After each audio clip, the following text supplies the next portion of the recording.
သိလိုက်တဲ့အခါမှာတည်နေတဲ့အဖအရွယ်သူ့တက်တာဘာမှမလိုတော့ဘူးကားလည်းဒီတိုင်းပဲဖယားသခင်နောက်ကိုသူလုံးလုံးပါလို့လိုက်တယ်အဲ့ဒီဖယားကတည်နေတဲ့ဖယားဖြစ်တယ်ဆိုတော့သူသိလို့ပဲဟာလေလုယာဒါမှကျွန်တော်ဒီနေ့ဖယားနောက်ကိုလိုက်ရခြင်းအကြောင်းရင်းကျွန်တော်ပြန်စဉ်းစားရအောင်ကျွန်တော်မိဘတွေခရိယာဖြစ်လို့ကျွန်တော်ရှင်းနေတာလားဒါမှမဟုတ်ဘူးဆိုရင်အတင်းတော်ကလူငယ်ခေါင်းဆောင်ကဘယ်လိုပြောလဲအဝဆန်းရှင်ရှင်နဲ့တွေးဆောင်ကောင်းလို့ကျွန်တော်ပါနေတာလားကျွန်တော်တက်တာအဲ့လိုမချစ်ချဆုံးနေ praise the worship ကျွန်မအရင်နဲ့ကျွန်မဇမတ်တိခံတယ်ကျွန်တော်ပြောတယ်ဒီတဲ့ရဲ့ချင်းကိုရရင်းလို့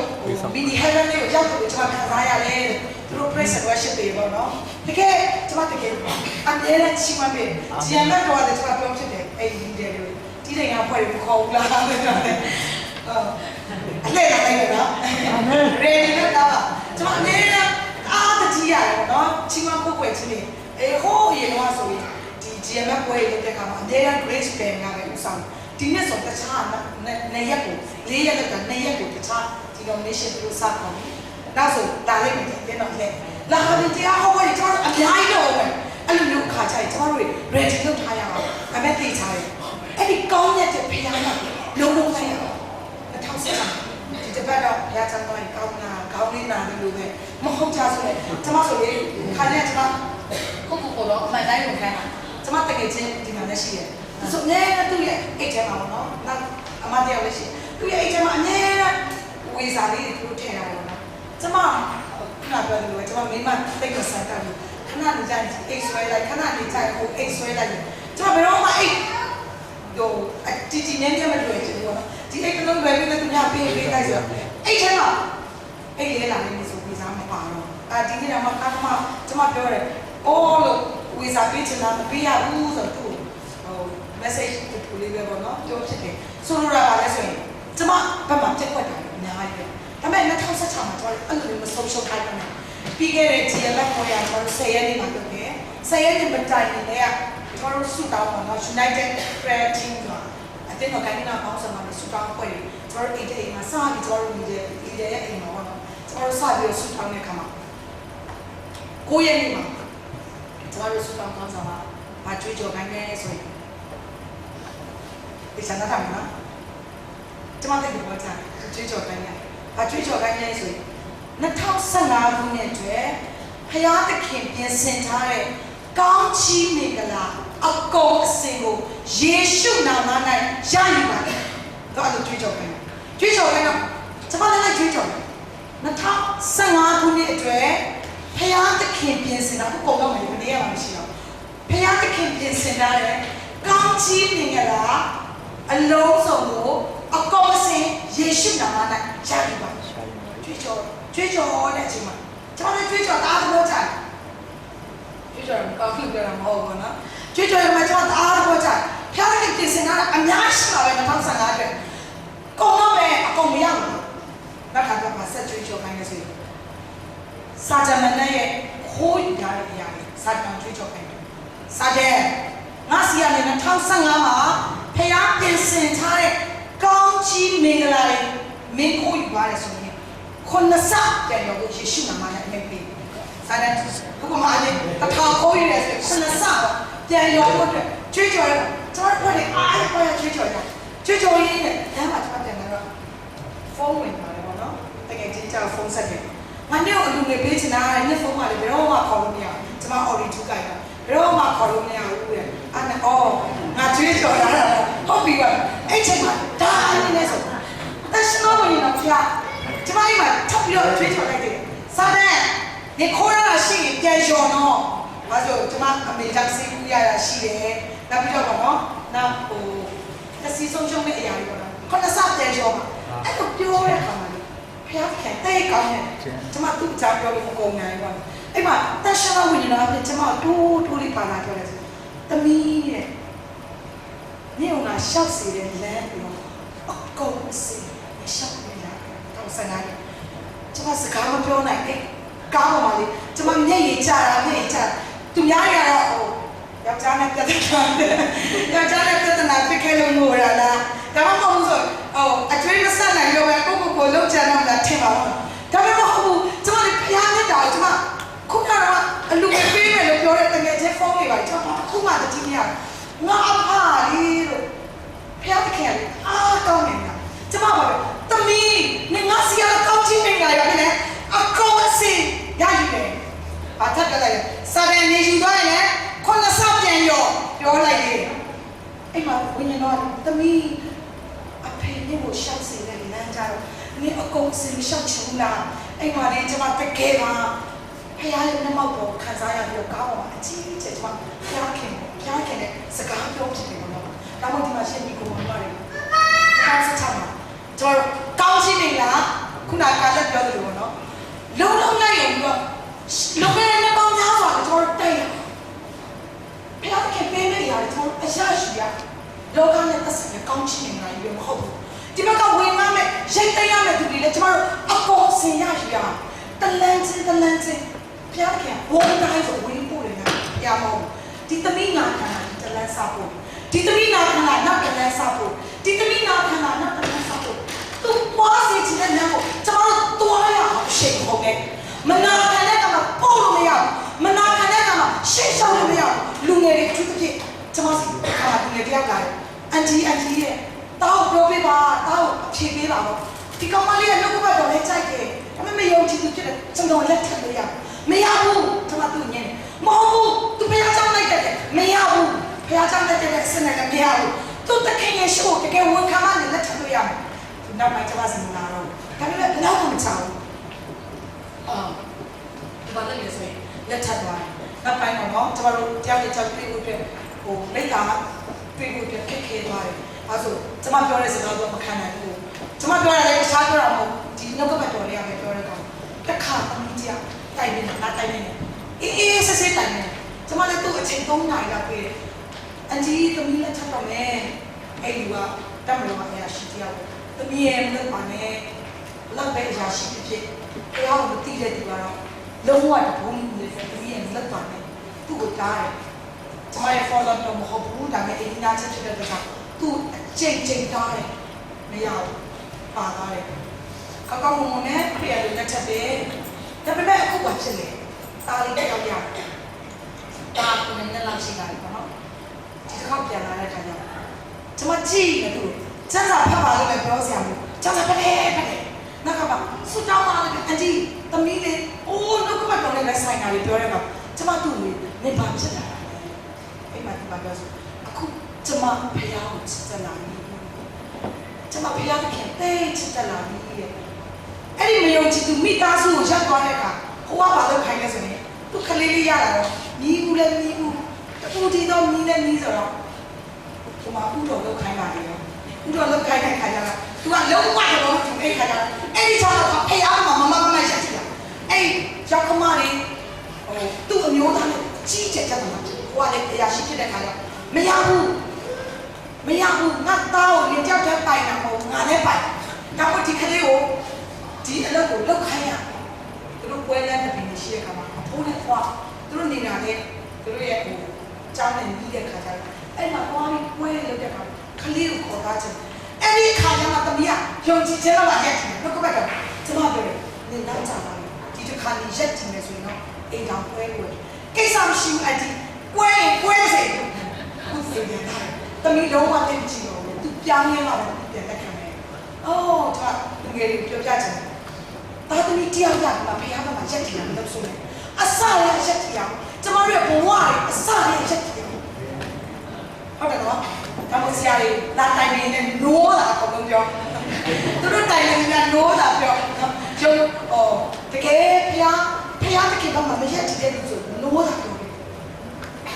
အားပေးရမဟုတ်ဘူးနော်ကျွန်မဆိုလိုတာပါလဲဆို2016ကျရင်ကျွန်တော်ဖះနောက်လိုက်2015မှာပြန်ကိုအတိဆုံးမှာကာလက်လိုတော့ဖြစ်ခဲ့ရတာငါအင်းနောက်ကိုဖြစ်ခဲ့ရတာခုနပြောလို့နော်ကောင်းချီးမင်းကအကုန်ဆင်းလို့ပြောတဲ့အခါမှာကျွန်မတအားလို့ချင်တယ်ကျွန်မအကြီးကျယ်တွေးကြော်စာရနဲ့ခေါင်းဆောက်ပြန်ရှော်ခိုင်းတယ်ဒါပေမဲ့ဖះပြောတယ်နေငါလမ်းတိုင်းကိုရှောက်တာအောင်လေကျွန်မမျက်ရည်ကျခဲ့ရဒီနေ့ဒီချစ်အစားရောကျွန်တော်တို့ကဖះခင်ဘယ်လိုမျိုးတုံ့ပြန်လဲဆိုတော့စဉ်းစားစီခြင်းအောင်နောက်ဆုံးအနေနဲ့ကျွန်မလူတယောက်တက်တာအဖြစ်ဒီကိုချက်ချင်ပါတယ်ဓမ္မရာဆိုစတောတာဆာစမှာအဲ့ဒီလူရဲ့နာမည်ကတော့ဣတွေကရှင်ကြီးဓမ္မရာဆို ဆိုတော့အခန်းကြီး73မှာဖြစ်ပါတယ်အခန်းကြီး73အခန်းနဲ့ဖတ်မယ်ဆိုရင်အခန်းနဲ့30ကနေ20လောက်ထိဖတ်ရနိုင်တယ်အဲ့မှာကျွန်မလူတလောက်ဖတ်ပါလိမ့်မယ်အပိုက်နဲ့14မှာထိုအခါအေလိရှဲသည်တေနာဆွေနာစနာနေစေဣသရေလရှင်ဘုရင်ယေဟောရှလာ၍သူ့ရွှေမှာငိုကြွေးနဲ့ငါအဖဣသရေလရှိထားဣသရေလမြင်းပါတကားဆို၏အေလိရှဲကလည်းလေးနှစ်များကိုယူလို့ဆိုသည့်အတိုင်းရှင်ပြန်သည်ယူ၏လေးကိုတင်လို့ဆိုသည့်အတိုင်းလေးကိုတင်၍အေလိရှဲသည်မိမိလက်ကိုရှင်ပြန်လက်ပေါ်မှာတင်တဲ့အရှိပဒင်းပေါက်ကိုဖွင့်တော်ဆို၍ဖွင့်လေ၏ပြစ်လို့ဆိုသည့်အတိုင်းရှင်ပြန်သည်ပြစ်လေ၏အေလိရှဲကလည်းထာဝရဘုရားကဲ့တင်တော်မူရာများရှုရိမင်းလက်မှကဲ့တင်တော်မူရာများဖြစ်၏အာဖက်မြို့မှစာ၍ရှုရိတို့ကိုအကုန်အစင်လောက်ချင်ရလာမည်လို့ဆို၏များတော့ကိုယူလို့ဟုတဖန်ဆိုသည့်တိုင်းရှင်ပြန်သည်ယူ၍မြေပေါ်သို့ရိုက်တော်မူဆို၍သုံးချိန်ရိုက်လေ၏သူဒီစကိုဖတ်ချင်ပါတယ်ထိုအခါဘုရားသခင်၏လူသည်အမျက်ထွက်၍အဘဲကြောင့်9ချိန်6ချိန်မရိုက်သည်ထိုသို့ရိုက်ရင်ရှုရိလူတို့ကိုအကုန်အစင်လုတ်ချင်ရလိမ့်မည်ယခုမူက3ချိန်တိုင်လုတ်ချင်ရလိမ့်မည်လို့ဆို၏တမန်ကျမ်းစာမှာတခါတော့အေလိရှဲပြည်တယ်ပါဣသရေလရှင်ယေဟောရှဆိုတဲ့ပုဂ္ဂိုလ်ကရောက်ယေဟောရှဆိုတဲ့ပုဂ္ဂိုလ်ရဲ့တမန်ကြောင့်ထပ်လာလို့ဒီဓမ္မရာဆိုရင်ဆိုရဆာအခန်းကြီး73အပေါ်ပိုင်းမှာကြည့်မယ်ဆိုယေဟောရှဒီဣသရေလတိုင်းရဲ့ဘုရင်ဖြစ်သောကြောင့်လုံးဝဖျားမကြောက်ဘူးဣ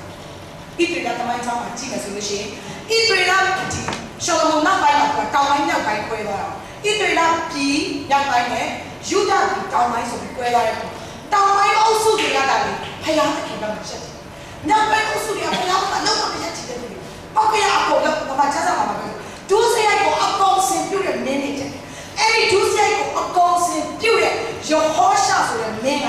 အေလိရှဲစီရောက်တယ်။အဲ့မှာတော့ပြောဆိုရင်ရှင်းပြောရရင်တော့သူဖျားကိုမသိဘူးဖျားကိုမကြောက်ဘူး။ဒါပေမဲ့ဖျားလူစီကကောင်းချီးလို့ချက်။အဲ့မှာလာတဲ့အခါမှာအေလိရှဲကပြောလို့ဆိုရင်မင်းများကိုယူပါပြစ်ပါတကားကိုဖွင့်မှာအချိန်ချင်းခါရတဲ့အခါမှာဘာပြောလဲဆိုရင်နောက်ထပ်များကိုယူအောင်တော့မြေပေါ်မှာရိုက်တော့အေလိရှဲခိုင်းတဲ့အခါဖခင်ရဲ့လူပြောတဲ့အတိုင်းသူလိုက်တော့တဲ့အခါမှာ तू ကတော့ချိန်လိုက်အဲ့ကောင်အေလိရှဲကမှချားမှာကျွန်တော်ခုနဖတ်သွားတဲ့ကောင်အေလိရှဲအကြီးကျယ်ဆက်ဆိုးတယ်မင်းဘာလို့9ချိန်6ချိန်ပဲရိုက်တာလဲမင်း9ချိန်6ချိန်တိုင်းကြိုက်ခဲ့တယ်ဆိုရင်ဒီရှုပ်ရည်တွေမင်းအကုန်ဆင်နိုင်ခုတော့ဘယ်ချိန်လဲရိုက်လဲ3ချိန်ပဲရိုက်တယ်3ချိန်ပဲဒီနေ့ကျွန်တော်တို့16ခုနှစ်မှာကျွန်တော်ရဲ့အသက်တာလှုပ်ဆောင်နေရတိုင်းကိုထာဝရဖခင်ကျွန်တော်တို့ကောင်းချီးပေးဖို့မဆာဖို့အစင်တဲ့ချက်ကျွန်တော်တို့ဒါဘာတွေလုပ်မလဲကျွန်တော်တို့ဖခင်နိုင်ငံတော်အတွက်ကျွန်တော်တို့နည်းနည်းပဲချီလဲမလားခုနကရေဟောရှာတော့တိုင်းပြည်အတွက်တော့နော်ကျွန်တော်တို့တွေမဟုတ်ကျွန်တော်တို့တွေလုပ်ရအောင်စုတောင်းနေတယ်ကျွန်တော်တကယ်ချစ်တယ်ငါတို့တွေယထာပြုတ်ဖက်ယထာစီတော့ကျွန်တော်စုတောင်းရမယ်ဟိုဒီမှာရှိတဲ့အမလေးအန်တီလေးစိတ်ဝင်စားနေဆိုကျွန်တော်တို့ United Creative နဲ့ပေါင်းလို့ရပါတယ်ကျွန်တော်တို့စတောင်းနေတာကြာတာ၄နှစ်တိုင်းပေါ့နော်2016ခုနှစ်စတာနဲ့ကြာတာ၄နှစ်တိုင်းကျွန်တော်တို့ထားဖို့ပတ်သက်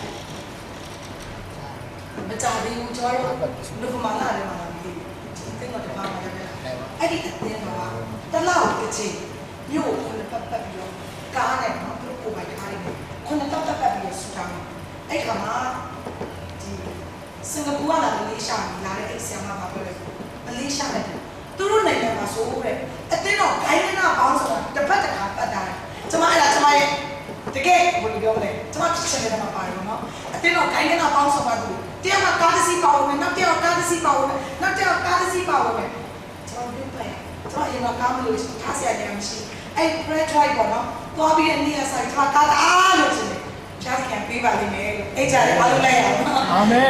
အခုလောလောဆယ်တော့ကားမရှိသေးတဲ့အတွက်ယထာနဲ့ပတ်ကျွန်တော်တကယ်ချင်းလေးပြောတယ်ပိုက်ရအောင်ကျွန်တော်ဟိုအားတဲ့ချမ်းနဲ့ကြည့်ကြတော့မှစတာမှာပုံတယ်တိတ်စိတ်ကတော့ကျွန်တော်ခက်ချက်ကြီးပြီးတော့ကျွန်တော်နိုင်ငံမှာ open air cruise တွေ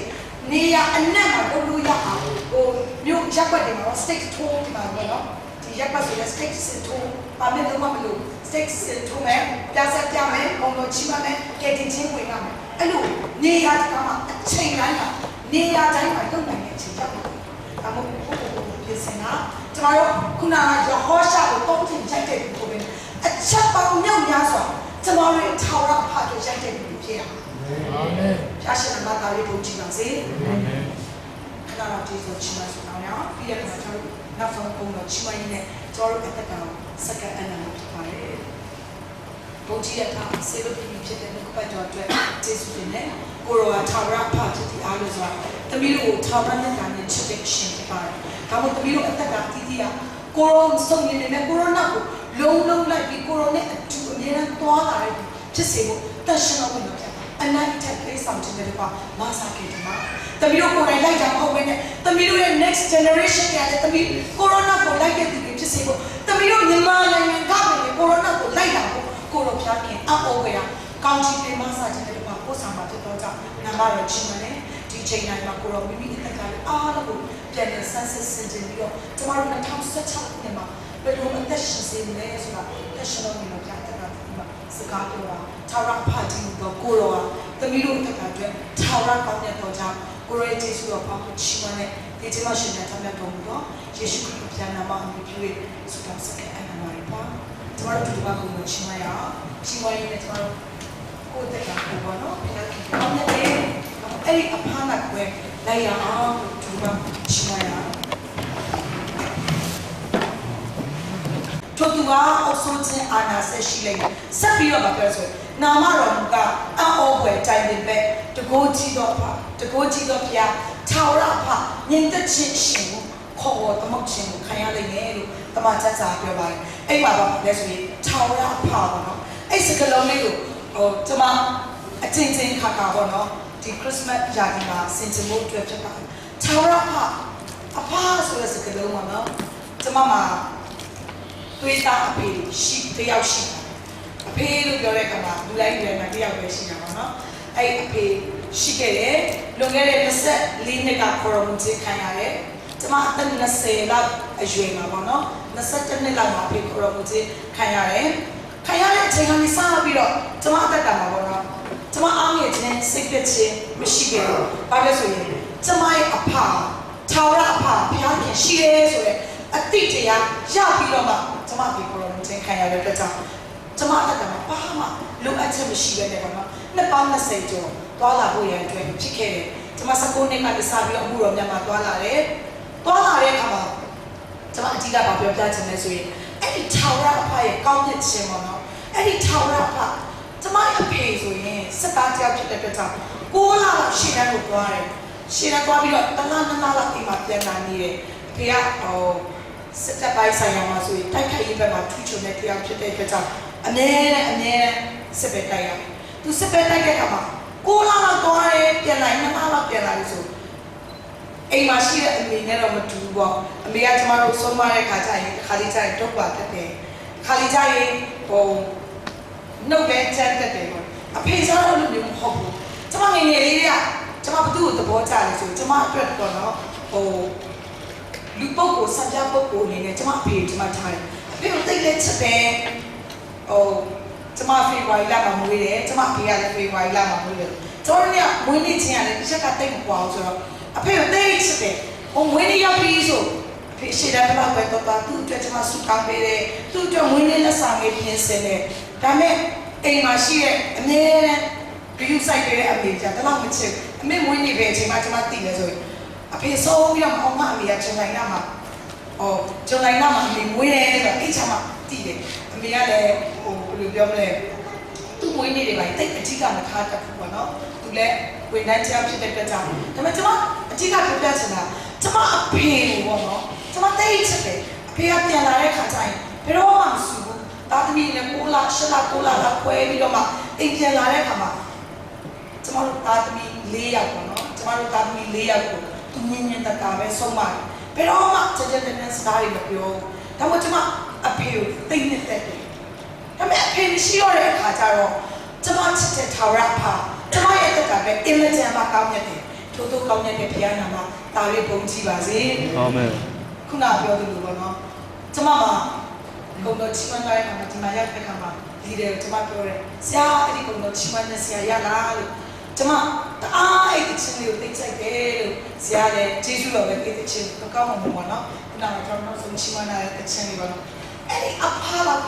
ကောင်းတဲ့ဖေကကျမတို့အသက်တာမှမရှိဘူးပေါ့နော်ကျမကလေးလုပ်ငန်းလုပ်တာ2015ခုနှစ်ဒီနှစ်ဆိုရင်ပေါ့နော်ကျမတို့10နှစ်ပြည့်ပြီ10နှစ်ပြည့်တဲ့အခါမှာမနေ့ကကျွန်တော်တို့အားဒီသမီးတွေနဲ့ပန်းချံသွားကြတယ်တွားပြီးတော့အားကျေးဇူးတော်ရှိမှကြတယ်ကျမစကားမပြောနိုင်ဘူး10နှစ်လုံးပေါ့နော်10နှစ်လုံးကျမဘယ်လိုဖြတ်တန်းခဲ့လဲဆိုတော့ကျမမသိဘူးဒါပေမဲ့အဲ့ဒီဖေကအင်မတန်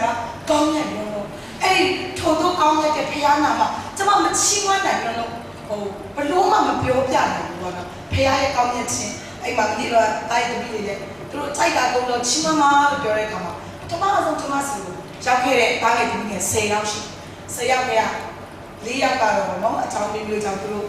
ရွာပြန်မှတ်ပုံတင်လုပ်ရင်းနဲ့ပြန်လာလို့မရကြတော့အဲ့မှာ6ယောက်ကျန်တဲ့ခါမှာအဲ့ဒီ6ယောက်ကအဲ့ဒီကုန်တော့ချီးမွမ်းနေကိုချီးမွမ်းတဲ့ခါမှာကျမမပြောပြတတ်ဘူးဖျားမိတာအဲ့တော့ကောင်းတဲ့အဖငါတို့မှရှိနေပါလား6ယောက်အဖအဲ့နဲ့ကျမတားလေးသမီးလေးပြောတယ်တားသမီးတို့လို့10နှစ်လုံးမှာနေခဲ့တဲ့သူတွေပေါ့နော်တချို့လည်း6နှစ်ရှိတယ်တချို့လည်း9နှစ်ရှိတယ်တားသမီးတို့စွတ်တောင်းပြီးတော့ရတဲ့စင်ရင်ကိုလုပ်ချရအောင်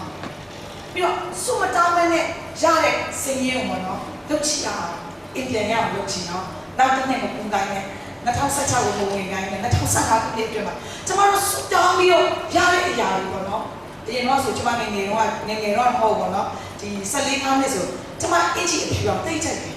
တိတ်ချက်တဲ့ခါမှာကျမဝယ်ပေးတဲ့သူကဘယ်တော့မှအဖြူအောင်ဝယ်ပေးအမေဖေကစားမွယ်ပေးဘာလို့ဆိုကျမယောက်ျားလေးတိတ်ဆန်တယ်ငယ်ငယ်တော့ဒါမှမဟုတ်ဘူး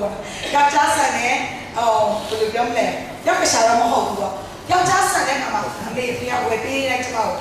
အရက်တွေဝယ်ပေးတယ်ကျမတော့မှမကြိုက်ဘူးအဲ့ဒါကျမဘာလုပ်ရလဲဆိုအင်ဂျီအဖြူရဖို့ဆူတောင်းတဲ့ခါမှာကျမပြန်စဉ်းစားရတယ်ပေါ့နော်အင်ဂျီအဖြူရကျမတိတ်ပြောတယ်ဒါမဲ့ခဏနေကြခုနပေးလိုက်ဒီနာပေးလိုက်ဘဝချင်တော့နောက်နေ့ရောက်ပြန်သူကကျမအဖြူပေးကျမအဖြူရဖို့ဆူတောင်းရပြန်ရောယူနီဖောင်းကျောင်းမှာဖြူစိတ်ဝင်တာလို့ဆိုလို့ပေါ့နော်ကျမအဲ့မှာကျမပြန်ပြီးတော့စဉ်းစားဆင်ခြင်တဲ့အခါမှာကျမရတဲ့အဝတ်စားတွေကအယောင်ဆုံးလိုချင်တာအဖြူပေါ့နော်ဒါပေမဲ့ကျမရတာအများကြီးပဲဒါပေမဲ့ကျမလိုချင်တာကမျိုးဖြစ်နေအဲ့ဒါနဲ့ကျမပါတဲ့လေဆိုရင်ကျမရဲ့စတောင်းစာအုပ်လေးပေါ့နော်ဒီအမှုတော်များစားပြီးပါဝင်တဲ့အခါကဟိုအရင်ကငယ်ထားခဲ့တဲ့စတောင်းခုနကလေးကကျမစတောင်းစင်းရလုပ်တဲ့အချက်လေးရှိတော့အဲ့ဒီစတောင်းစင်းလေးတွေမှာပြန်ကြည့်တဲ့အခါမှာကျမကောင်းတဲ့စတောင်းကိုဖျားခင်အားလုံးကြီးပါအဖြစ်ရတယ်တို့မဆာရဲ့ဖျားနာမှာတာလေးပုံကြည့်ပါစေလူငယ်တွေလည်းပြောချင်တယ်ရေးပါကိုယ့်ရဲ့အိမ်တော်ဘက်ကစားဘလို့လဲဘလို့ပုံစံမျိုးပေါ့နော်ကျွန်တော်စတောင်းစင်းလေးတက်ထားပြီးတော့စတောင်းတဲ့ခါကျွန်မအဲ့စတောင်းစာအုပ်ကိုချီးရဲဒီပြီးခဲ့တဲ့ဒီဇင်ဘာလထဲမှာပေါ့ကျွန်မပြည့်အားကြတယ်ကျွန်မတောင်းတဲ့ဟာတွေကဘာမှမဟုတ်ဘူးနော်ဒါပေမဲ့ဖျားသခင်ပေးတဲ့ဟာတွေကအများကြီးပါလို့ထို့မဆာရဲ့ဖျားနာမှာတာဝေဘုံကြည့်ပါစေဘာလို့အဲ့ဒီဖျားနာမယ်ကခြောက်ရအဖတ်တာကိုခြောက်ရအဖတ်ဆိုတော့ကျမတို့ကလိုအပ်တဲ့အရာတွေမကဘူးကျမတို့လိုချင်တဲ့အရာသူ့ဘုံတော်နဲ့သက်ဆိုင်တဲ့အရာသူ့ဘုံတော်ထင်ရှားတဲ့အရာသူ့နာမနဲ့မလွဲသွားတဲ့အရာဆိုဖျားခံကျမရဲ့အလိုဆန္ဒတွေဖြစ်စီပေးမယ်ဖျားဖြစ်တယ်ဆာလန်20ပိုက်နေတူတော်ရဲဆိုထောက်ရကြသည်ငါဤတို့တဲ့ချစ်တော်မူ၏ငါသည်စင်းရဲမခံရမြမလို့ဆိုရင်တမျိုးဖြစ်တယ်ငါသည်စင်းရဲမခံရဆိုစိတ်အဆရာမျိုးအင်္ဂလိပ်ကျမ်းစာမှာတော့ဘာပြောလဲဆိုရင်ငါဘာမှမလိုတာမရှိတော့အားလုံးပြည့်စုံတယ်ဆိုတော့ကျမတို့လိုအပ်ချက်တွေကမကောက်ဘူးကျမတို့လိုချင်တာတွေလည်းပေးနိုင်တဲ့ဘုရားရှင်ဖြစ်တယ်ထို့သူကောင်းတဲ့ဘုရားနာမတော်တာပြီးပုံကြည့်ပါစေဘုရားခင်ကခါတော့သမီးငယ်လေးကြောက်ပါကျမမေးတယ်အန်တီတဲ့သူကအတော်လို့ခေါ်တာပါနော်အတော်တဲ့သမီးတစ်ခုမေးချင်တယ်တဲ့ဘုရားခင်ကတောင်းလိုက်ပေးလားတဲ့ကျမတို့ရုပ်ချက်ဖြေဖို့ပေါ့နော်မားသွားရင်လည်းမကောင်းဘူးအမှန်ကျမ်းစာမှာပြောတယ်သခင်ယေရှုနာမ၌ဆုတောင်းမယ်ဆိုရမယ်လို့ပြောတယ်ဘုရားခင်အကုန်လုံးကိုပေးလားလို့ပြောတဲ့အခါကျမရုပ်ချက်မဖြေနိုင်နောက်တော့ပြန်စဉ်းစားကြည့်တယ်当的米肉没别西无所言，怎么打一个不喏？怎么打都要洗的干嘛？多了嘞，得咋个？去看那哪不洗不？这手都苦嘛多了，这样两道嘞个没乱无所言，怎么会被不得嘞？对吧？米把的洗的不是拿来的，喏？怎么说？当的米的当的好呀？这样两道嘞呀的，我妈的也不能会被吧？看没摸过喏？我妈的拍个，哎呦妈妈好，但妈妈好无所言，这样两道嘞个没乱的这样说的，都三张阿的路。米把的确实被你了，没现在现在的确实被真的米把，但是嘛，怎么对当的米把，当一打洗的米把，他妈家长妈妈表的说，怎么阿龙对吧？当然下面家长妈是表的说的是，对侬啊的，说起来呗，我也当有刚对成的好不啦的，喏，不都啊不过将来看吧。每个背的嘞，sorry， 照片我背的嘞，好的喏。但是为怎么我刚的时候呢，超让怕嘞，怎么会山寨阿拉鲁，偏西边那个偏亚这个，哎，找我，新加坡那个嘛是没有比较高，aku turun那个嘛所以都真打算不掉嘞，我们那嘛嘞，谁有啥方面的都掉去的，而且的话都啊，import掉的，人家伊嘛会说嘞，人家伊嘛但是老呀嘞，但是就平常的在乎。ပညာမတတ်ဘူးကြောင်းလည်းမပြီးဘူးသူဘာအတတ်ပညာမှမရှိဘူးဒါပေမဲ့တော့အကျဉ်းစာရေးကဘာကိုစိတ်ချလဲဆိုရင်23ခုမြောက်သောစာနဲ့ပိုက်ရတဲ့ဖယားသခင်ကငါရဲ့တိုးချိန်ဖြစ်နေဆိုရင်ငါမှာလုံအပ်ချက်တစ်စုံတစ်ခုမှကိုလုံချင်တဲ့တစ်စုံတစ်ခုမှမလျှော့သွားဘူးဆိုတာသူတက်စိတ်ချတဲ့ကမှာအဲ့ဒီပုံမှာပဲရက်ကြည့်ရောသူကအသေးစားစီးပွားရေးလုပ်ငန်းတွေစတင်ပြီးတော့လုပ်ကိုင်တဲ့ကမှာနောက်ပိုင်းကျတော့အသေးစားတွေအကြီးစားတွေလောက်ကိုင်အခုဆိုရင်စင်ကာပူနိုင်ငံမှာ1 to 5ထဲမှာသူကစည်ရင်းဝင်လာတဲ့ပြည်ကိုဖျားခင်ပေးပါတယ်။တာမို့ဒီမှာရှိတဲ့တားတဲ့သမီးပညာရေးခန္ဓာဖျားဘုံတာချင်းရှားမယ်ဆိုရင်တောင်းပါဒီဂရီနှစ်ခုယူမယ်။ဘယ်နိုင်ငံသွားချင်လဲဖျားခင်ထောင်ရပါတတ်နိုင်တဲ့ဖျားရှင်ဖြစ်တယ်။အဲ့လိုမျိုးပါလို့ပြောရလဲဆိုရင်ကျမအသက်ကမှာပေါ့2015ခုနှစ်ကစပြီးတော့ကျွန်တော်ဆုံးဖြတ်ချက်တစ်ခုချတယ်။ကိုရောမှာကျတာမှာကျမနှစ်ကပေါ့နော်ဒီမျိုးဒီဇင်ဘာလရောက်တဲ့ခါမှာကျမနောက်နှစ်အတွက်ပြင်ဆင်တာဆရာရှိတဲ့ပြင်ဆင်နဲ့ဒူးနဲ့ကျမစကားမပြောကျမမျိုးသားနဲ့လည်းစကားမပြောကျမဖျားနဲ့ချိန်ရင်းနဲ့ကျမဘာတော့တွေ့လဲဆိုရင်ကျစားပြောလိုက်တဲ့စကားလေးတော့ပေါ့နော်တင်တော့အဖတဲ့တင်တော့မတောင်းခင်ကနေပါဖြစ်လေတည်ရဲ့ဖျားချစ်တယ်ဆိုတာတွေ့တဲ့ကောင်ကျမ2015ခုနဲ့တော့အမမတောင်းကိုပဲတောင်းရင်ဒါမဲ့ကိုစားပြုပြီကျမချစ်တဲ့လူတွေအတွက်ကျမချစ်တဲ့ဥရောဆောင်တွေအတွက်ကျမချစ်တဲ့အခြားတော့ဟောခိသားစုတွေအတွက်ကျမချစ်တဲ့လူမျိုးငယ်စုတွေအတွက်ကျမကိုစားပြုအဲ့ကိုစားပြုရင်းနဲ့ဖျားနဲ့ဒီနေလာတဲ့အခါမှာဖျားခင်ကကျမကိုဘာပြောလာလဲဆိုလို့ရှိရင်သူကခြောက်ရဖတ်ချစ်တယ်တဲ့ဒါမှခုနပြောလို့နော်အိမ်ပြန်ရောက်ဆင်းရဲလို့ကြည့်ကျမတို့တောင်းတဲ့အရာတွေကိုပေးတဲ့ဘုရားမဟုတ်မတောင်းတဲ့အရာတွေလည်းအများကြီးပေးတဲ့ဘုရားနေ့တိုင်းရှုဖို့အတွက်ဒီပမာဏတွေကျမတို့တောင်းဘူးလားကျမမတောင်းဘူးပါဘူးကျမတို့တောင်းတဲ့ရှိကျမတို့တောင်းဘူးလားမတောင်းဘူးပါဘူးကျမတို့နေ့စဉ်စားမယ်စားကျွန်တော်တော့ရွှေ့ရတယ်အသက်မွေးလောက်တော့စားဖို့ယနေ့ပေးသနာတော်မူပါညဆိုရွှေ့တိုက်ဖို့ရှိတယ်ဆိုရွှေ့ပြီးဆုံးသွားတယ်ဒါပေမဲ့ကျမတို့တည်တည်ချာချာမနာနဲ့စားအတွက်ကျွေးပါကိုလိုတောင်းဘူးလားဆိုကျမမတောင်းဘူးပါဒါပေမဲ့အဲ့ရှင်အင်မတန်မှကောင်းမြတ်တဲ့ဘုရားရှင်ဖြစ်ပါတယ်ထို့သောကောင်းမြတ်တဲ့ဘုရားနာမှာတာလီဘုံကြည်ပါစေ။အမှန်တမ်းစာမှာကျမအေးနောက်ရဲ့အကြောင်းကိုနည်းနည်းဝေငါပေးချင်ပါတယ်။ကပ္ပဦးချက်မှာရှိပါတယ်။ကပ္ပဦးချက်အခန်းကြီး9အခန်းငယ်23ကနေပြီးတော့စဖတ်မယ်ဆိုပြီးကျမပြပြချင်ပါတယ်။21ကနေစဖတ်မယ်ဆိုတွေ့ရပါတယ်။အေးနောက်ဒီအသက်65နှစ်ရှိတော့တာမတုရှလကိုမြင်နေပြီ။မတုရှလဖွားမြင်တော့အေးနောက်ဒီအသက်300ပတ်လုံးဖျားသခင်နဲ့အတူသွားလာ၍တာသမီးများကိုမြင်နေ၏အေးနောက်ဒီအသက်နှစ်ပေါင်း365နှစ်တည်းအေးနောက်ဒီဖျားသခင်နဲ့အတူသွားလာ၏နောက်တစ်ခါသူဒီမရှိအကြောင်းကဖျားသခင်သည်သူ့ကိုတည်ယူတော်မူသောကြောင့်ဒီအေးနောက်နဲ့ပတ်သက်ပြီးတော့ဟေဘရဲဩဝါဒစာမှာမှတ်တမ်းတင်တာရှိပါတယ်ဟေဘရဲဩဝါဒစာအခန်းကြီး7 အခန်းငယ်6မှာအေနောက်ဒီယုံကြည်ခြင်းအပြင်တေခြင်းနဲ့လွတ်၍ဘဝပြောင်းရ၏ဖျားသခင်သည်သူ့ကိုဘဝပြောင်းစေတော်မူသောကြောင့်သူသည်နောက်တစ်ဖန်မပေါ်မရှိသူသည်ဘဝမပြောင်းပြီးဖျားသခင်၏စိတ်တော်နှင့်တွေ့တော်သူဖြစ်သည်ဟုတက်တည်ခံခြင်းကိုရသည်နှုတ်ကပတ်တော်မှာဖျားရှင်ကောင်းချီးပေးပါစေအေနောက်အသက်65နှစ်ထိသူကောင်းလို့ပြောဆိုရင်အမှကျွန်တော်မှတ်တမ်းရှိဖျားနဲ့သူပါလာတယ်ဆိုရင်မှတ်တမ်းရှိခု2015ခုနှစ်ထိကျွန်တော်မှတ်တမ်းလားကျမတို့နဲ့ဖျားနဲ့ဘာဖြစ်ဆုံးလဲဆိုရင်အတိဆုံးပဲဟုတ်တယ်နော်အခြားလူတွေလိမ်လို့ရတယ်ကျမလည်းဒီမှာရှေ့လူတွေလိမ်လို့ရတယ်ဒါပေမဲ့ကျမဖျားသခင်နဲ့ကျမရဲ့ order passive ကိုကျမလိမ်လို့မရဘူးအေးနောက်ကတမချမ်းသာမှာမှတ်တမ်းတင်တယ်65နှစ်လောက်မှာဖျားနဲ့တော်မလာခဲ့မတော်ခဲ့ဒါပေမဲ့ तू အသက်65နှစ်ပြည့်တဲ့နေ့မှာ तू သားတယောက်ကိုမွေးလိုက်တယ်အဲ့ဒီသားနဲ့ကမတုရှလာရဲ့အထိတ်ပဲဟိုမှာပြောမယ်ဆိုရင်နားလည်ပြောမယ်ဆိုရင်မတုရှလာရဲ့သူ့ရဲ့မူရင်းအထိတ်ပဲပါလဲဆိုရင်မတုရှလာတည်တဲ့နေ့မှာရှင်လွမ်းမိုးခြင်းဖြစ်မယ်လို့အထိတ်ပဲ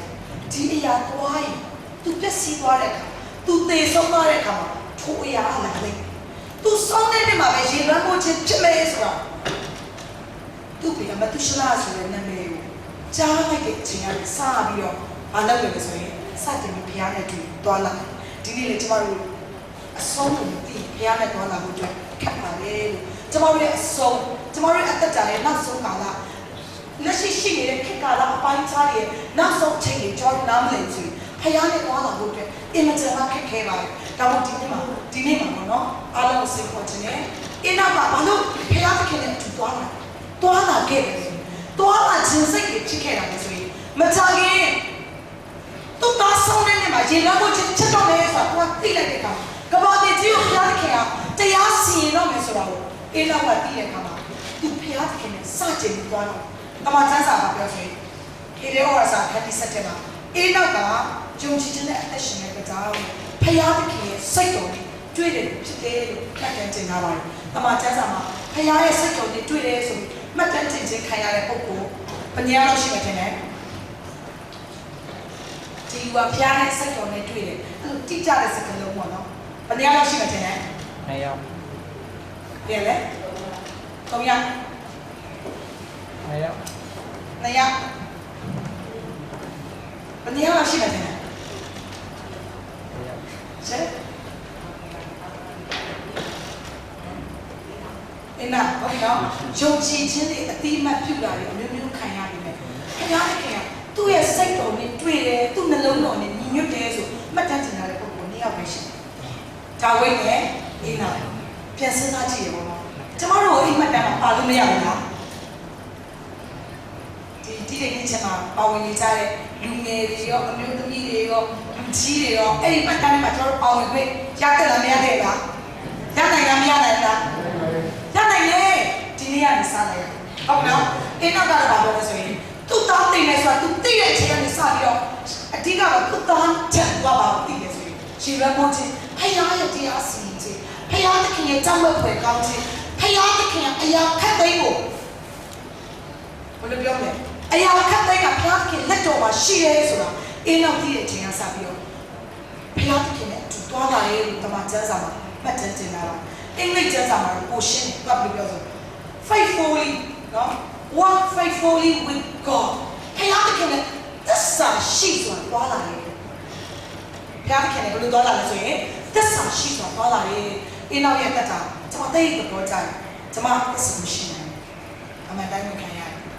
ဆိုတော့ကျွန်မသစ္စာမရှိနိုင်ဘူးကျွန်တော်တို့လည်းဆိုရင်တာသမီတွေနဲ့ပတ်သက်ရင်သူတို့ကိုချမ်းမဆုံးမရအောင်ဆိုတာသိဒါပေမဲ့မဆုံးမရအောင်တိတိကျကျခါကြဆုံးမမိ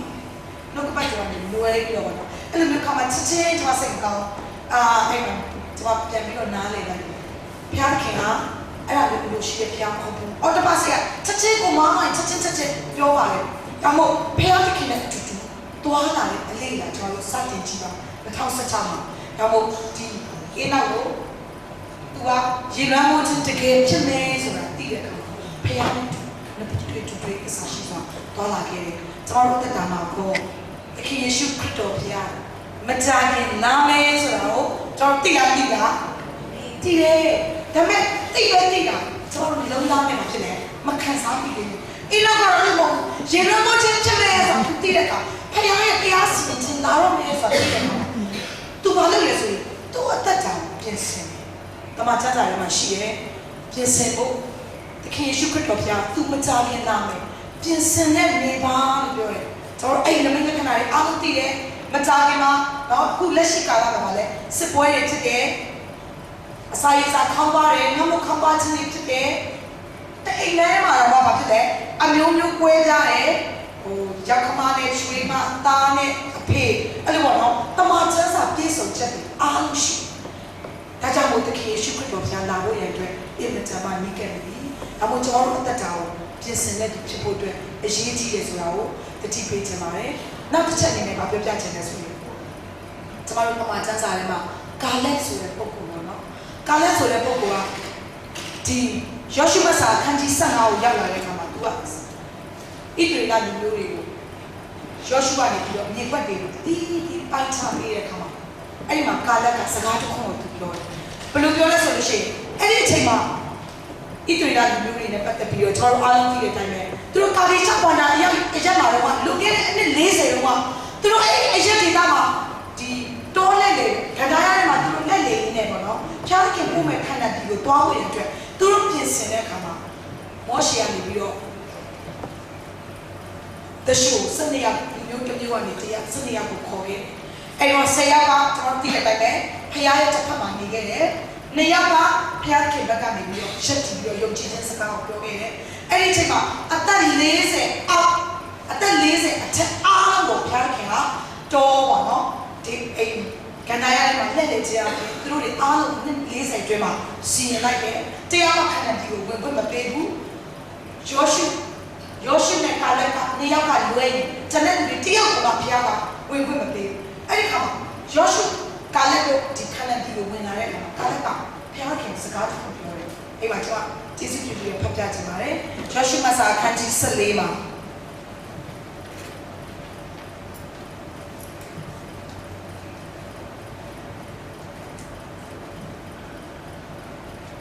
Ipigo Susan, I connect the video separate by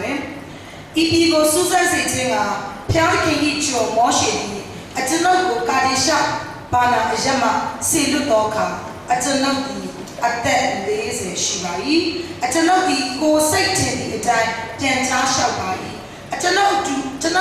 Bago Nico Lunyako Sakesia, Pudore, a Tenoti Pianke. Tawra Piana Dodo,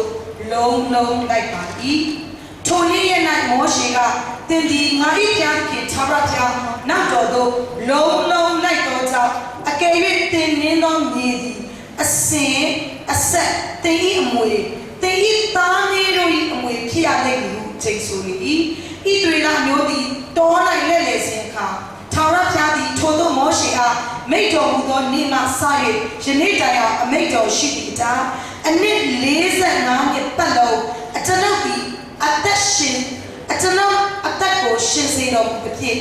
Geneva, a tanopi, a there, Shasana, ne Shibadi. Doya Moshi, say, look on, Nena, con Ashigato, Jene Shibadi, Toka, Towin, a move, Sadite, a move, Saviatina. That's why I ghetto, Shakule, that's why I buy. Dote Tony Night Taraja make of the Itamo at another paper. Itamo Anaka, Lushita Holaga, Tima Kaikando, Muni, Piso Tamolaga, Tony Night Goro di Tayabadi, Toya Tarajadi, at another to Shiro me, a make of shitty time, Toturo, Nintoxinga, at another Danabadi, shout so e. Amataza Matuya is me. Joshua and Miss River, Kalek. I take a lot of $2 Nadia, Suswell, look at it, laser honey, tomato, Canada Savana, Canada Savana, black sheep, yes, me. Canada Savana, I take to Amuisa Camera, none of sheep. Emma, Joshua, Pelican sheep, look at it, Nepal, Niasa, to the cover, the Canada, Yake. တရှိုးနေနဲ့ပေါ့နော်သူရောက်ခဲ့တဲ့အချိန်တုန်းကသူ့အသက်ကအဲ့တော့ဘယ်လောက်ရှိပြီလဲအသက်40ရှိပါပြီတဲ့ဒါပေမဲ့ဒီတစ်ခါကျွန်တော်ပြန်ရတဲ့အခါမှာတဲ့ကျွန်တော်အသက်ကဘယ်လောက်ရှိသွားပြီလဲ85နှစ်ရှိပြီတဲ့သူပြောတဲ့စကားကတော့ဒီမှာရှိတဲ့လူကြီးတွေလွန်ခဲ့တဲ့45နှစ်တုန်းကအနှစ်40တုန်းက45နှစ်မှာသူတိုက်နိုင်တယ်လို့ပဲအခုလည်းပါတယ်လေတိုက်နိုင်တယ်သူအရင်တုန်းကလို့လှုပ်ဆောင်နိုင်တယ်လို့အခုလောက်ဆောင်နိုင်လို့ပဲတမန်ကျန်းစာကျွန်တော်တိတ်ကိုကြားကားလိုက်သူကအဝေးမျိုးသူတောင်းတဲ့ခါမှာအဲ့ဒီသူလိုချင်တဲ့နေရာအနာဂတ်မျိုးတွေရှိတယ်ကြီးမားခိုင်ခန့်တဲ့မျိုးတွေရှိတယ်ဒါပေမဲ့သူအဲ့ဒီမျိုးကိုယူပြရစေဆိုပြီးတော့သူရောရှုစီမှာတောင်းတယ်အတိအကပြပြချင်တာလည်းဆိုကာရက်နဲ့ပတ်သက်ပြီးတော့ဖျားသခင်ကလည်းမှတ်တမ်းလို့တင်တာလည်းဆိုရင်ကာရက်ကဖျားသခင်နောက်ကိုလုံးလုံးလိုက်တယ်တမန်ကျမ်းစာမှာမှတ်တမ်းတင်တာပါဒါမှမဟုတ်ကျွန်တော်တို့အသက်တာတွေပေါ့နော်ခါလိတိုင်းခုနကအင်းနာတော့ကြတော့သူကနှစ်ပေါင်း300လို့ပါဖြစ်တယ်ဖျားနဲ့အတူသွားတာပဲကာလက်ကျတော့ကျမ်းစာမှတ်တမ်းတင်ရနှစ်ပေါင်းဘယ်လောက်လဲသူ့အသက်နော်နှစ်ပေါင်းဘယ်လောက်လဲလို့မြည်တာဒါပေမဲ့တေချာတယ်သူကကာလက်ကဖျားနဲ့လုံးလုံးဖျားခင်ရဲ့နောက်ကိုလုံးလုံးလိုက်တဲ့ဖြစ်တယ်လို့တမန်ကျမ်းစာမှာမှတ်တမ်းတင်တာ။အခုဒီနေ့မှာကိုရင်ကတော့လက်တင်ပြီးတော့စဉ်းကျင်ကြည့်ရအောင်။ဟာလို့ပဲနော်။ Yes. လက်စစ်လိုက်ကြည့်ရအောင်။ကျမတို့ကောင်းတဲ့သူတွေတော့မဟုတ်ကြပါဘူး။ကျမတို့ဆုံးနေတဲ့သူတွေတော့မဟုတ်ကြပါဘူး။ကျမတို့သက်သာရှိတဲ့သူတွေတော့မဟုတ်ကြပါဘူး။ကျမတို့စွတ်တောင်းနိုင်တဲ့သူတွေတော့မဟုတ်ပါဘူး။ကျမတို့ယုံကြည်ခြင်းအားကြီးတဲ့သူတွေတော့မဟုတ်ကြပါဘူး။ဒါပေမဲ့အဲ့ဒီအဖကောင်းတဲ့လုံးလုံးအဲ့ဒီအဖနာကိုလိုက်ကြရအောင်။ဟုတ်ကဲ့နော်။ကျမတို့တွေကောင်းမှာမဟုတ်ပါဘူး။အဲ့ဒီထာဝရအဖနာကိုကျမတို့လိုက်ကြရအောင်။ကျမတို့ခြေလမ်းတိုင်းကအဲ့ထာဝရအဖနာကိုလိုက်နေဆိုရင်ကာလက်ရဲ့မျိုးဆက်သူတို့ဘာလဲဆိုရင်ဣသရေလနိုင်ငံမှာတကယ်ကို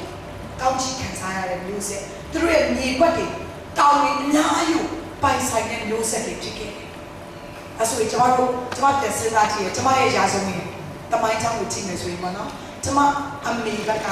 မယုံကြည်ဘူးကားဆိုပေါ့နော်ကျမရဲ့အမေရဲ့အဖွားသာသနာပြုကျောင်းမှာသူကျောင်းတက်ခဲ့ရတယ်။သာသနာပြုကျောင်းမှာသူကျောင်းတက်ရင်းနဲ့ခရစ်တော်စတင်ပြီးတော့မိတ်ဆက်ရင်းနှီးခွင့်ပေါ့နော်တီခွင့်ကယ်တင်ရှင်ကိုရရှိခွင့်သူရတဲ့အခါမှာအိမ်ပြန်တဲ့အခါကျတော့သူကတော်လေးချလာတဲ့မိသားစုကဖြစ်တယ်အမေရဲ့အဖွားကိုအိမ်ပြန်ရောက်တဲ့အခါကဘာပြောလဲဆိုရင်ကျမခရစ်တော်ဒီကဒီဆိုင်ယူလိုက်ပါသာသနာပြုကျောင်းမှာပေါ်လနယ်မှာရှိတဲ့သာသနာပြုကျောင်းမှာသူကျောင်းတက်ရင်းနဲ့အဲ့ဒီနေ့မှာပဲသူ့ရဲ့အဖေကဘာပြောလဲဆိုရင်ချက်ချင်းဒီကဆင်မာလက်မခံပါဘူး။နေဘလောက်ပဲပညာတွေရှိနေပါစေ။နေဘလောက်ပဲနေမှာအတတ်ပညာတွေကိုဘယ်လိုပြောလဲကျွမ်းကျင်လိမ္မာမှုတွေရှိနေပါစေ။ခရိယန်ကငါ့အိမ်မှာလက်ခံဘူး။ဘာလို့နေကိုချောင်းထားတယ်လဲဆိုရင်ပညာတတ်ဖို့ထားတာ။ဘာသာပြောင်းဖို့ထားတာမဟုတ်ဘူးဆိုတော့အဲ့ဒီနေ့မှာဟောနေချာကျမအမေရဲ့ဟောစတင်ပြီးတော့အိမ်ပေါ်ဆင်းတဲ့အချိန်ကစပြီးတော့ဒီမယုံကြည်သူရွာမှာစတင်စားနေတယ်ခရိယန်တရားနဲ့သူရက်တည်တယ်သူကြောက်တဲ့ခရိယန်နဲ့ရက်တည်တာမဟုတ်ရွာမှာရှိတဲ့သူတွေအားလုံးအိဝိဂေတိတရားပြောတယ်ဒီကေရင်ပြည်နယ်ဘက်မှာပေါ့နော်ပြောနေအဲ့ရွာမှာလည်းအခုဆိုရင်ကျမတို့မရောက်ဘူးပေါ့နော်ဟိုဆရာဦးစင်လာတို့အဲ့ရွာကိုရောက်နေနောက်ပြီးတော့ဒီအထေကုန်းချက်ကအမှုတော်ဆောင်နေရောက်နေသူတို့ရောက်တိုင်းအဲ့ဒီရွာတွေဖျားချစ်တာတွေ့တဲ့အခါမှာမပြောလဲဆိုရင်နင်တို့အဖွားတာမရက်တည်ခဲ့ရင်အဘွားတော့အဖွားကြီးတော့မှာပေါ့နော်နင်တို့အဖွားတာမရက်တည်ခဲ့ဘူးဆိုရင်အဲ့ဒီရွာအဲ့ဒီပေါက်ကြီးချင်ခရစ်တော်သိစရာမရှိဘူးပေါ့ကျမတို့ရဲ့ပိုင်ထိုက်တဲ့နေနေနေပေါ့နော်ကာလက်လိုမျိုးကတိတ်ဖိုက်ခဲ့အဲ့လိုမျိုးခါကျတော့ကျွန်တော်စဉ်းစားတယ်ကျွန်တော်မမ4ယောက်က3ယောက်ကမှုတော်ဆောင်ဖြစ်တယ်ချိန်ပြည့်ပေါ့နော်ချိန်ပြည့်3ယောက်ဖြစ်တယ်အဲ့လိုမျိုးဖြစ်တဲ့ကမှာစဉ်းစားကြည့်တယ်ကျွန်တော်ဘာမှမမမနဲ့လှုပ်ဆောင်ခဲ့တာမရှိဘူးကျမတို့ဖျားအတွက်ဟိုကဘာမှလည်းပြင်းထန်တယ်ပေါ့နော်ကျမရဲ့အရှိ generation ပြီးပါတယ်ဆိုကျမပြီးပါတယ်ဆိုကျမပြီးပါခဲ့ဒီစင်သားလေးရဲ့အဖွဲ့ပေါ့နော်ကျမခဲ့ဒီစင်သားလေးပြီးပါတယ်မှာငါးရဲ့အဖွဲ့ဒါပေမဲ့ဘာဖြစ်လို့ကျမတို့မောင်မမတွေဖျားခင်ကမထိုက်မတန်တယ်အမှုတော်များမှာပေါင်ရင်ခွင့်လို့ပေးတာလေရှင်းပိုးပေးနေရဲ့သူတို့ရဲ့ရှုပ်ချခြင်းသူတို့ရဲ့ရှက်တီခဲ့ခြင်းသူတို့ရဲ့အဖို့အခပေးခဲ့ခြင်းကိုကျမတို့အပြန်ခံစားရတယ်ဒီနေ့ဒီမှာရှင်းနေဦးမောင်မတွေ ကျွန်တော်တို့တက်တာခက်ဘူးပါကျွန်တော်ရဲ့ရှင်းလူကြီးတွေကတော့သူတို့ပေးရမယ့်အခါသူတို့ရှက်ကြည့်ရမယ့်အရာတွေအားလုံးကိုရှက်ကြည့်ပြီးသွားပြီအခုအလဲကြတာကျွန်တော်တို့လည်းကျွန်တော်တို့ဘယ်လိုပြန်လဲအင်းကတော့ဖယားနဲ့ကိုနှစ်ပေါင်း300လုံးဖယားနဲ့တူသွားတယ်ကာလကတော့ဗာလဲဆိုရင်နှစ်ပေါင်းများစွာဖယားနဲ့ကိုလုံးလိုက်တယ်လိုက်ဒီတပတ်လိုက်တယ်နောက်တစ်ပတ်မလိုက်ဘူးဒီတစ်ပတ်သွားမယ်နောက်တစ်ပတ်မလိုက်အဲ့လိုမဟုတ်ဘူးနော်လုံးလိုက်အဲ့စကလုံးတော့ကျွန်မသိတယ်ဘောကြတယ်အဲ့ဒါနဲ့ကျွန်မတက်တာလည်းကျွန်မစဉ်းစားတယ်2016ခုနှစ်အတွင်းပေါ့နော်ဘာဖြစ်စင်းလဲကျွန်တော်တို့ကောင်းလို့မဟုတ်ဘူးနော်ကျွန်တော်တို့တော်လို့မဟုတ်ပါဘူးကျွန်တော်တို့ဘာမှယုံကြည်ခြင်းနဲ့လည်းပြင်းထန်လို့မဟုတ်ပါဘူးဆူတောင်းနိုင်လို့လည်းမဟုတ်အဲ့ဒီအဖကောင်းလို့ကျွန်တော်တို့သူ့နောက်လိုက်ရအဲ့ဒီအဖကောင်းလို့သူ့အပေါ်မှာကျွန်တော်တို့သစ္စာရှိရအားလုံးပြေးအဲ့ဒီအဖကကျွန်တော်တို့အသက်တာမှာကောင်းတဲ့တရားဘာမှမရှိပါဘူးတေးကြတယ်ဒီနောက်ကကဘာကြီးရေလွှဲမှုချင်းအဖြစ်ကြားခင်ချက်စီတော့မယ်ဆို